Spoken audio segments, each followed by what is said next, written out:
अस्सलाम वालेकुम एवरीवन। उम्मीद करता हूं कि आप सब लोग बिल्कुल ठीक ठाक होंगे। Welcome back to another vlog. नहीं, आज व्लॉग नहीं है, आज है स्टोरी टाइम।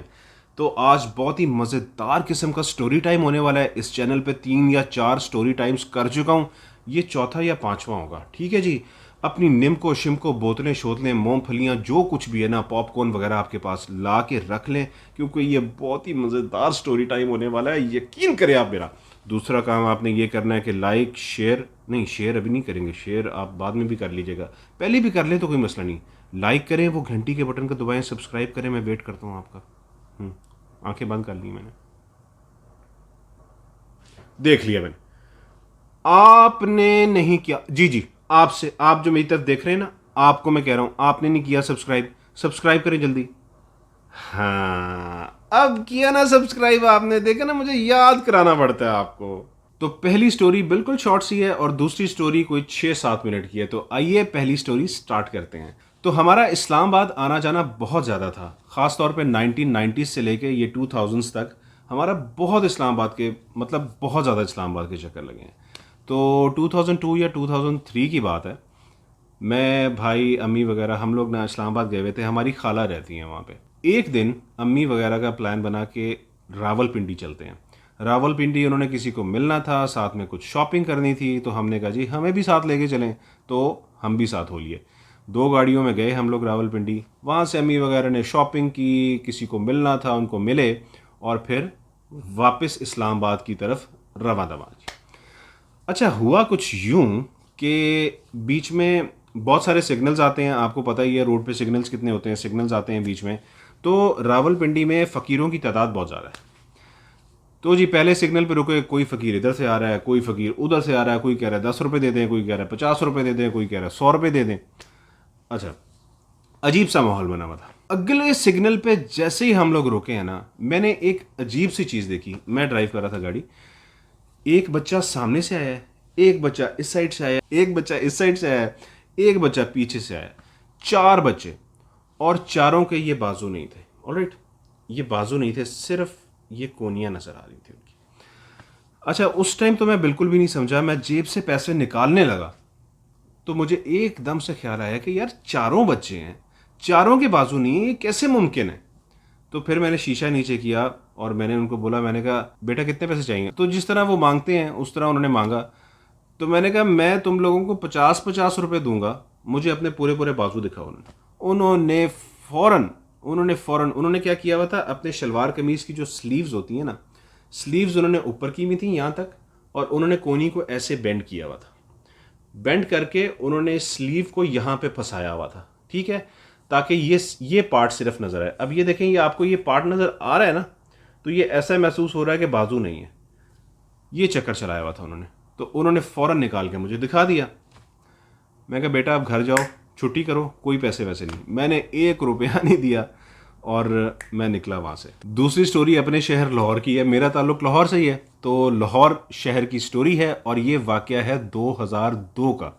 लाहौर में आपको पता ही होगा कि इंतहा दर्जे की सर्दी पड़ती है। लाहौर की सर्दी को ना खुश्क सर्दी भी कहते हैं। इधर खुश्क सर्दी होती है, जिस्म के अंदर घुसती है सर्दी। मैं होता था, मेरा एक बेस्ट फ्रेंड होता था, हम दोनों की डेली रूटीन होती थी कि हम लोगों ने जो है ना वो कॉफ़ी पीने जाना होता था फोर्ट्रेस स्टेडियम लाहौर। और मेरी गाड़ी होती थी, मैं उसको पिक करता था, पिक करके हम लोग फोर्ट्रेस स्टेडियम जाते थे कॉफ़ी पीने के लिए। हर रोज़ नहीं तो हर दूसरे दिन, हर रोज़ कभी हर रोज़ जाते थे या फिर कभी हर दूसरे दिन जाते थे, और सख्त सर्दियों में जाते थे। एक दिन बहुत ज़्यादा धुंध थी, बहुत ही ज़्यादा धुंध थी। तो मैंने उसको फ़ोन किया, मैंने कहा यार आज धुंध है, तो आज जाना चाहिए नहीं जाना चाहिए। तो फिर हम लोगों ने आपस में डिस्कस किया, तो फिर फैसला ये हुआ कि यार चलते हैं, कॉफ़ी पीने चलते हैं, साथ में कुछ और खाएं पिएंगे, तो लेट्स गो। तो मैं निकला गाड़ी लेके और मैंने उसको पिक किया। पिक करके हम लोग फोर्ट्रेस की तरफ रवाना हो गए। अब जो लोग लाहौर में रहते हैं वो ज़रा ध्यान से सुनिएगा, उनको समझ आ जाएगी सारी बात। अच्छा, अब मैं फोर्ट्रेस स्टेडियम जाता था पोलो ग्राउंड वाले रास्ते से। अच्छा, अब हम लोग निकल रहे हैं, बातें करते जा रहे हैं, गप्पे लग रही हैं गाड़ी में, पुरानी बातें हो रही हैं, स्कूल की बातें हो रही हैं, गपशप लग रही है। जैसे ही पोलो ग्राउंड के सिग्नल पे, पोलो ग्राउंड के इशारे पे हम लोग पहुंचे हैं ना, आप यकीन करें कि मैंने अपनी लाइफ में ना उससे पहले, ना उस दौर में, ना अब तक ऐसी सिचुएशन में बच्चों को नहीं देखा अपनी लाइफ में। सड़क पे भी बच्चों को नहीं देखा ऐसी सिचुएशन में। ठीक है, आप यकीन करें, सख्त सर्दी, धुंध पड़ रही है और दो बच्चे सिग्नल पे खड़े हैं। उन्होंने पहना क्या हुआ है, दोनों ने बुनियानें पहनी हुई हैं और नीचे निकरें पहनी हुई हैं। उसके अलावा उनके बदन के ऊपर कुछ भी नहीं था। कोई जुराबें नहीं, कोई जूते नहीं, कोई शर्ट्स नहीं, कोई स्वेटर्स नहीं, ऐसे खड़े हुए थे। मुझे उस वक्त इतनी मतलब आप यकीन करें कि मेरी आंखों में आंसू आ गए। मेरा दोस्त परेशान, मैं परेशान। बेसिकली मैंने बिजनेस बड़ी अर्ली एज में स्टार्ट कर दिया, तो पैसे होते थे जेब में। तो मैंने शीशा नीचे किया गाड़ी का, मैंने उन दोनों बच्चों को पास बुलाया। मैं कहा बेटा इधर आओ। वो मेरे पास आए, शीशे के करीब खड़े हुए, और वो ऐसे ऐसे थर थर थर थर कांप रहे हैं, बड़ी ज़ोर से कांप रहे हैं। मैं कहा बेटा किधर से आए हो? तो कहते हैं जी हम चुंगी से आए हैं। चुंगी से, लाहौर में रहने वालों को पता होगा चुंगी कहाँ पे। हम लोग चुंगी से आए। मैंने कहा बेटा चुंगी से इधर क्या कर रहे हो? वो बस जी हम इधर आ गए हैं, बस कुछ स्टोरी सुनाई उन्होंने कि जी बस जी हम इधर आ गए हैं। अच्छा, उन दोनों में एक छोटा था, एक बड़ा था। कोई तकरीबन 1-2 साल का ही फ़र्क होगा। एक बच्चा बमुश्किल 11 साल का होगा और एक बच्चा बमुश्किल 9 साल का होगा। ये उनकी बच्चों की उम्रें थी, दोनों बच्चों की। मैंने पूछा बेटे आपके अब्बू और अम्मी किधर होते हैं? तो आगे से मुझे कहते हैं जी अब्बू तो फौत हो गए हैं और अम्मी बीमार रहती हैं, और सारे घर का खर्चा जो है वो हमारे ऊपर है, हमने उठाना होता है, हमने करना होता है, इसलिए हम मांग रहे हैं। मुझे बहुत तरस आया और मैंने कहा चलो बेटा गाड़ी में बैठो। पहले तो वो दोनों घबराए। मैंने कहा घबराओ मत, मैं तुम लोगों को कपड़े शपड़े लेके देता हूँ, तुम लोग गाड़ी में बैठो। उनको मैंने गाड़ी की पिछली सीट पे बिठा लिया। अब प्लान हमारा था कॉफ़ी का। अच्छा, वहाँ से करीब में ही आरे बाज़ार है, पोलो ग्राउंड के करीब में ही आरे बाज़ार है। आरे बाज़ार एक बड़ा बाज़ार है, वहाँ पे कपड़े भी हैं, जूते भी हैं, सारा कुछ है। मैं उनको वहाँ ले गया।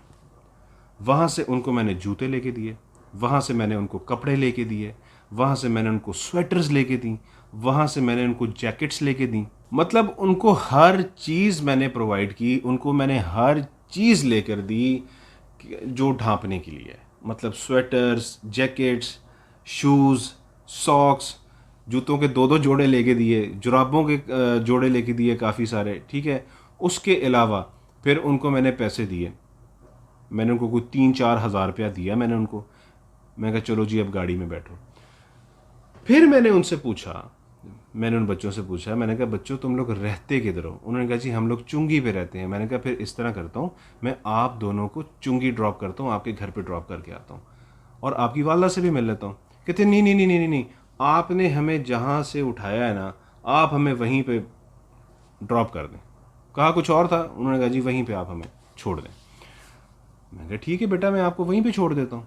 मैं वापस आया, जहाँ से उनको उठाया था, जिस सिग्नल से उनको उठाया था, वहीं पे उनको ड्रॉप किया। कॉफ़ी का सीन बीच में छोड़ा, वहीं से वापस पोलो ग्राउंड से आए, दोस्त को घर ड्रॉप किया और अपने घर आ गया। आके मैंने अम्मी अब्बू को वाक़या बताया। मैंने कहा जी अम्मी ऐसे हुआ है, अब्बू ऐसे हुआ है। उन्होंने कहा चलो कोई नहीं बेटा, अच्छा काम किया आपने, लेकिन ऐसे देते नहीं हैं पैसे किसी को। मैं कहा अम्मी आप क्या बात कर रही हैं, अब्बू आप क्या बात कर रहे हैं, बेचारे बुनियानों में थे, उन्होंने शॉर्ट्स पहनी हुई थी, तो मैंने उनकी हेल्प की है, वो बड़े मजबूर थे। तो अब उन्होंने कहा चलो बेटा ठीक है, तुमने अल्लाह के लिए कर दिया, वेल एंड गुड। अब अल्लाह की करनी ऐसी हुई, आपको मैंने जैसे बताया हमारा तकरीबन हर रोज़ या हर दूसरे दिन चक्कर लगता था। अगले दिन भी हमारा चक्कर नहीं लगा, उससे अगले दिन भी हमारा चक्कर नहीं लगा, तीसरे दिन हमारा फोर्ट्रेस का चक्कर लगा। और मैं जाता एक ही रास्ते से था, पोलो ग्राउंड के रास्ते से जाता था। अच्छा, अब हम लोग निकले हैं। उस दिन सर्दी थी लेकिन धुंध नहीं थी इतनी। हम लोग निकले, पोलो ग्राउंड के सिग्नल पे हम लोग पहुँचे हैं, तो मैंने देखा वही दो बच्चे उसी सिग्नल पे खड़े हुए मांग रहे हैं, और दोनों ने बनियानें पहनी हुई हैं, निकरें पहनी हुई हैं, नीचे ना जूते हैं ना सॉक्स हैं, कोई स्वेटर नहीं, कोई जैकेट नहीं। मैंने इतना कुछ उनको लेके दिया, वो कुछ भी नहीं उन्होंने पहना हुआ था। मैंने गाड़ी साइड पे लगाई, मैंने उनको बुलाया, वो मेरे पास आए। मैं कहा मैंने तुम लोगों को उस दिन इतनी सारी चीज़ें ख़रीद के दी, और आज तुम लोग वैसे के वैसे ही खड़े हो और वैसे के वैसी उसी तरह तुम लोग एक्टिंग कर रहे हो। तुम लोगों को सर्दी लग रही है, ऐसे ऐसे काँप रहे हो तुम लोग, उसी तरह की सेम एक्टिंग सेम एक्टिंग कर रहे हैं। मैं कहा मैं अभी पुलिस को बताता हूँ, मैं अभी पुलिस को बुलाता हूँ, मैं अभी 15 पे कॉल करता हूँ और मैं तुम लोगों को पकड़वाता हूँ। मेरे सामने उन्होंने कान पकड़े, पता नहीं क्या कुछ किया। अलबत्ता मैंने अल्लाह पे छोड़ दिया। मैं कहा तुम लोग दफ़ा हो जाओ यहाँ से, बिल्कुल तुम लोग दफ़ा हो जाओ यहाँ से। आप यकीन करें कि उस सीन से पहले ना कभी किसी को कुछ दे देना, कभी किसी को कुछ दे देना, ये जो राह चलते फ़कीर होते थे ना, इनको कुछ ना कुछ ज़रूर दे दिया करते थे हम लोग। लेकिन उसके बाद मैंने दिल में ये चीज़ बिठा ली कि ये जो राह चलते फ़कीर है ना, जो सिग्नल्स पे खड़े होते हैं, इनको बिल्कुल नहीं देना। पता था कि ये माफिया है, पता था कि ये माफिया, लेकिन आंखों से नहीं देखा हुआ था। लेकिन उस दिन मैंने आंखों से देख लिया ना, आंखों से देख लिया, कानों से सुन लिया, उसके बाद यकीन हो गया कि यार ये बहुत बड़ा माफिया है, ये बहुत बड़ा माफिया है। तो हम इनको कुछ कर तो नहीं सकते, तो लेकिन आवाज़ ज़रूर उठा सकते हैं। तो ये थी जी दोनों स्टोरीज। उम्मीद है कि आपको बहुत पसंद आई होंगी। लाइक, शेयर और सब्सक्राइब करना मत भूलिएगा। Take care of yourself, stay blessed. अल्लाह हाफिज़।